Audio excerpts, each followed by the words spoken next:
চিনকুটি সবজি বাজারে ভয়াবহ অগ্নিকাণ্ড পরিদর্শনে এসে হেনস্থার শিকার হয় প্রাক্তন সাংসদ।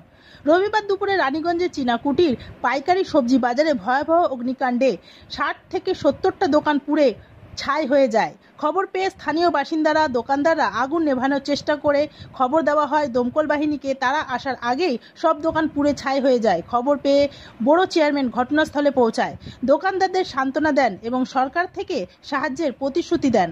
খবর পেয়ে আসানসোল লোকসভার প্রাক্তন সাংসদ বংশগোপাল চৌধুরী ঘটনাস্থলে পৌঁছাবার পর উত্তেজনা ছড়ায়।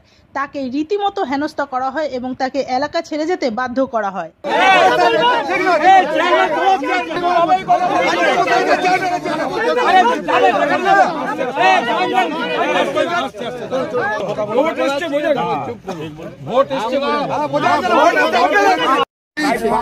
দোকান তো পুড়ে গেছে, হ্যাঁ আরো বেশি হবে তো কম হবে না। ছোট ছোট দোকান প্রচুর দোকান ছিল, তারা এই দুপুরবেলায় দোকান বন্ধ করে ঘর যায় খেতে। খুব অল্প সংখ্যক দোকান 2-4টে খোলা থাকে এবং এই অগ্নিকাণ্ডের ফলে এই বিক্রেতাদের, তারা ছোট ছোট খুচরো ব্যবসায়ী, তাদের দিন আনা দিন খাওয়া ব্যবসায়ী, তো তাদের প্রভূত ক্ষতির সম্মুখীন হলো এই অগ্নিকাণ্ডের ফলে। কিন্তু এই দুঃখের বিষয়, এই সবজি মন্ডি তার কোনো পরিকাঠামো নাই, জলের কোনো ব্যবস্থা নাই, জলের যে ট্যাঙ্কি আছে সেখানেও জল নাই, কোনো কিছুই নাই। দেখুন, এক একটা দোকানে তো প্রায় যাদের আছে 50,000, 50,000, 1 লাখ, 1.5 লাখ করে বিভিন্ন ছিল মাল ছিল, তারাই বলতে পারবে প্রচুর টাকার একটা ক্ষতি হয়েছে।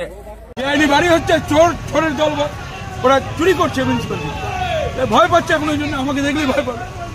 এখন লালজনকে দেখে ভয় পাচ্ছে, হারবে এই নির্বাচনে, সেই জন্য ভয় পাচ্ছে। আর দেখলেন তো, সেগুলো দেখান পাবলিককে কি বাজে কথা বলে গেল। আমরা তো এসে সবাইকে সান্ত্বনা দিচ্ছি, আগুন বুঝাবার ব্যবস্থা করছি, প্রশাসনের লোক আছে, আমাদের লোক আছে, কাউন্সিলর আমাদের আছে, পার্টি কর্মীরা আছে, সব তো দোকানদারদের সঙ্গে আছে, সাপোর্ট আছে। কি এদের কি করে ব্যবস্থা করে, উনি এসে আবল তবল বাজারে গরম করে চলে গেল। এটা কোনো কথা হলো? আগুন উপরে আগুন লাগিয়েছে। আপনারা তো সব দেখেছেন, দেখান পাবলিককে, নিউজে দেখান, ছিলেন তো আপনারা, দেখুন সারাদিন বসে আছে, উনি এসে বলছেন যে কি করলেন, চেয়ারম্যান দুপুর থেকে না খাওয়া দাওয়া করে বসে আছে এখানে।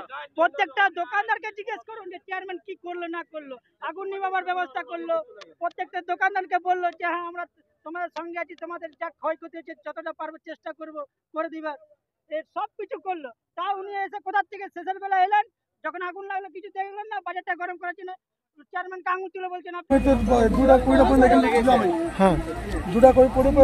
বাড়ি গেছি, বাড়িতে ফোন আছে তোমার দোকানে আগুন লেগে গেছে। কি কি ছিল এখানে? আমার সব সবজি ছিল, মাল ছিল, প্রত্যেক ছিল, ছিল, ঢাকুন দিয়ে গিয়েছিলাম। এক বাড়িতে ফোন যাচ্ছে কি তোমার দোকানে আগুন লেগে গেছে, হাতটা জোরে দূর দূরে আসছে, দেখছি সবাই ফাইভ আসছে, 5 দেখে আগুনটা বুঝতে। কতগুলো দোকান ছিল এখানে? কতগুলো দোকান ছিল? 250 দোকান আছে। আপনার কি কি ছিল এখানে?